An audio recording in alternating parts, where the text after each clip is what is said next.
On a crisp November afternoon, the Roland Grimes Show is here in Upper Marlboro, Maryland, interviewing head women's basketball coach Mike Bozeman of Riverdale Baptist High School. The Riverdale Baptist women's basketball team begins the season nationally ranked third in the nation.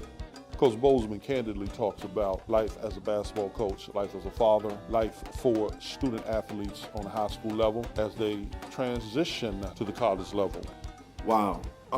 One of the things that attracted me to Riverdale Baptist was the Baptist part. Not that I'm a Baptist. I'm a Christian. I come from a non-denominational setting, but we all love the Lord.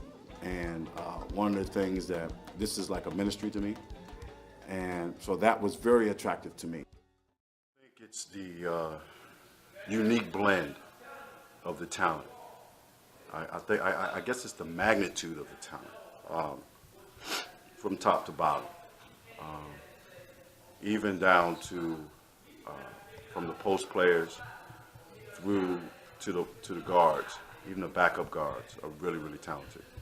So I think it's the collection of talent and the overall talent that probably would put these girls up there in that category. On this level, how does one assemble such talent? That's funny.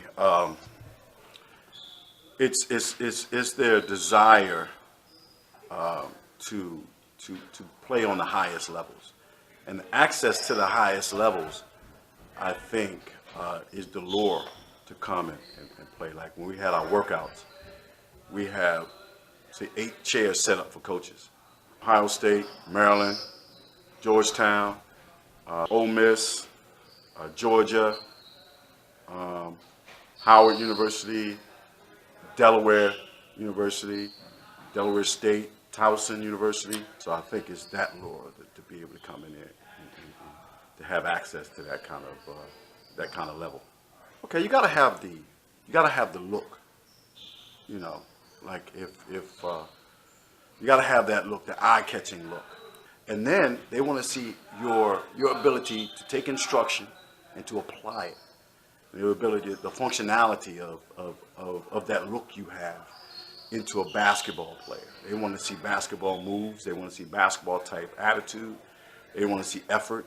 They want to see you being a sponge to the kind of knowledge that a person like myself, who's been on that college level and back on the high school level, that I can give you. So they want to see all of that. So Coach Bozeman, in addition to having a team on the court, you also have to have a team off the court in order for your program to reach the level of success that it can reach. Tell me something about how do you assemble that team behind the scenes? That's vital because I know my strengths and I know my weaknesses. And organizational skills, I wouldn't say I'm weak in it, but I'm weaker in that area than I am on the court. So I have, first I have my wife, and then we have an administrative assistant who's as powerful as an assistant coach, in that she has a hold of my vision. Of course, my vision is created in conjunction with my wife. So my administrative assistant has a hold of my vision. She bought in, and that's vital. Sometimes she's my mouthpiece. Sometimes she's my eyes when I'm not there, and that helps everything go smooth. A lot of new challenges coaching on this level that didn't exist 20 years ago. You talked about spending time on the collegiate level, and some of those things that you encounter now that may not have existed when you played ball. How do you adapt as a coach to the rapid changing environment, especially with things like social media in play now?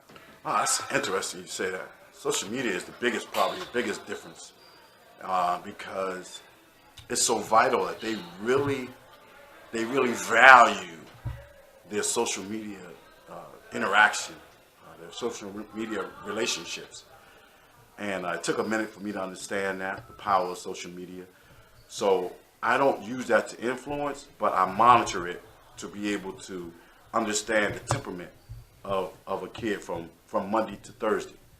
You know, there's some things that can happen between those days on social media that could really influence their moods and their attitudes. So, got to be aware of that. I may not personally monitor it. That's, again, you're talking about the support system I have. I have coaches that are assigned to monitor their social media, I guess, with avenues. And so with that in mind, that's another tool to be able to gauge their mindsets. That's the one thing you didn't ask this question, but it's one thing I like about high school versus college. I have such more intimate relationships. You know, I can spend a lot more time with them, learning what really makes them tick, and what really stumbling blocks to them progressing mentally in such a physical sport. So I guess the best thing I could do is helping them is, I've never witnessed that personally, not having a father in the home. I had a great father. My wife had a great father. So I'm a father of 5. So the best thing I can do is just be who I am as it relates to demonstrating who I am to them, the passions that I have for this game, for my family, for my kids, for my wife. When they see that, then they see a sincerity, something that they can trust, something they know that on Monday I'm going to be the same cat on Friday. On Sunday when I'm in church, I'm the same cat on Monday when we come to the gym. So to show that kind of consistency is something that I think is vital in my ability to be able to have a relationship with them in earnest. You know, that's real quick. How important is it for coaches to model for their players? Oh, absolutely. It's as important as a preacher. It's as important as a teacher. It's as important as a parent. Because you can't talk a certain talk and don't walk that walk. If I can't walk it, then I have no business talking. And youngsters will see right through. Right. Oh man, listen. You can fool old You folks can't in fake the box. phone. You said it earlier. Say it to me. You can't fake the phone. I'm telling you, you have to. You know, and it's not that I'm trying to outslick them, because if I could be anybody else, I would be less. Because the only person I know how to be 100% is me. I'm not gonna pass. I'm gonna pass that test every time. If the answers to the test is being Mike Bozeman, I can pass that test. You come from a generation. You come from a family of very intense males. Yeah. And Intense. That's good. and I've noticed a mellowing of you over the last several years. Yeah. Let's talk about it. Marriage. I think my wife has a certain influence on me, i.e. why I ask her to sit and stuff when I'm doing interviews. And it's not the first interview I'm doing that she sits in on. She sits in on them all. Not that I go nuts if she's not here, but it's such a calming influence. You know, I think my kids, how can I treat somebody else's kid any different than I would treat my own? And I mean, they're my heartbeat. You know, I think it's maturity. You know, we talked about, my daughter's going to be upset when I say this, but we talked to one of my daughters was talking to my wife today about a male friend. And so I'm in such a place where I say, listen, there's nothing wrong with having friends. Go out with them, have fun with them, and all. Just don't take it too serious. So I can give that kind of advice from experience of where I was and how I took it. And so now that's the same kind of thing I do with basketball. This is, you know, I eat, sleep, drink this. So the girls see it, they get my passion for it. And so when I'm speaking from a place of experience. I'm not speaking from a place of where I studied this in a book. All that's good too, but and I do study the game. But I'm getting it from a place of where I've tried to use these things and it worked for me. Now, it is November. Let's fast forward to tape. Now it's March. What do you want this program, this team to look like in March? And tell us a little bit about what Riverdale Baptist is as an institution. Wow. One of the things that attracted me to Riverdale Baptist was the Baptist part. Not that I'm a Baptist. I'm a Christian. I come from a non-denominational setting. But we all love the Lord. And one of the things that this is like a ministry to me. And so that was very attractive to me, to be able to speak on God, to be able to pray, to be able to teach these young women how to live a Christian lifestyle and model that. So that was very attractive to me. what I want us to look like in March. I want us to look like a team that's obviously already very talented. I want to incorporate basketball IQ, and they do things for a reason, not doing things just because. Don't run hard down the floor just because coach said run hard down the floor. Understand that you're going to occupy a defender when you run hard to the rim. And then if that defender is not occupied by you, then you're open for a layup. You know, understand why you're exploring the paint, why you're penetrating. Don't just penetrate in there just to be going in there. Go in there, and if they don't stop you, you're going in there to score. If they stop you, you're still going in to score, but if they stop you, now you have an avenue for a pass.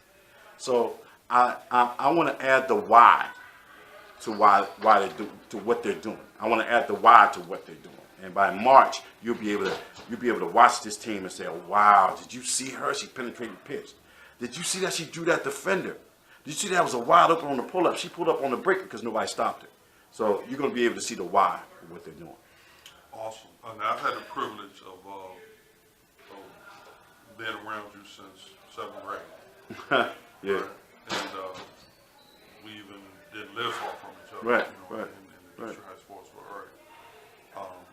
And of course, I've watched you as a younger brother grow over the years. Is a vital impact. You know, I've never gone to one of his workouts or one of his practices and not learned something. I think we generally can bounce things off each other, even if it's on the phone. We talk frequently. I go to his games. He comes to my games. We critique each other. We share information. We share. To have somebody like that you respect, and somebody you know their story, the similarness of their story anyway, it helps to put all this thing into meaning. And also, man, he's my connection to my dad. When I look at him, I see my father. You know what I mean? Who was such a vital part of my life, a vital part in his life. And I'm sure when he sees me, he sees my dad. So that's aside from just being a great coach and a mentor, I mean that's my brother, man. You know, for real. Not like brother. He's my brother.